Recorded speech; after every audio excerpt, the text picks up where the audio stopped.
Après 2 résultats sur le plus petit des scores, 1-0 à Avion et à Brive, le TFC se prépare une fois de plus à se déplacer chez un club amateur, en l'occurrence à Vitré, pensionnaire de CFA2. Un petit sur le papier, mais même les petits ont de l'envie.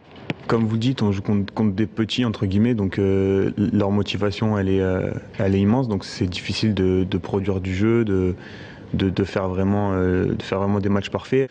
1-0, c'est des petits résultats, mais c'est la qualification, et si demain on peut gagner 1-0, on prend tout de suite. Le contexte de la Coupe de France est certes très différent du championnat, mais il permet surtout de se remettre en jambes après la trêve. Peter Zeidler reste, lui, comme à son habitude, prudent. Il y a aussi de bonnes équipes qui ont une bonne organisation. Alors comme ça, c'est pas une spécificité de Vitré. C'est toutes les équipes de CFA2, de CFA qui sont à ce stade de la compétition, ils ont quand même quelque chose. Oui. Et en effet, ce n'est sans doute pas un hasard si l'AS Vitré est à ce stade de la compétition, puisque c'est la 5e fois dans l'histoire du club.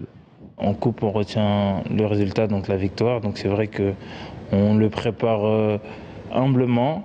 Et puis surtout, voilà, on est des compétiteurs, donc on devra faire le job.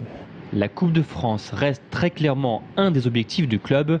En ligne de mire, une place en 16e de finale, avec pourquoi pas la réception d'un gros club de Ligue 1 qui offrirait indubitablement un beau match à la Vallée du Cher.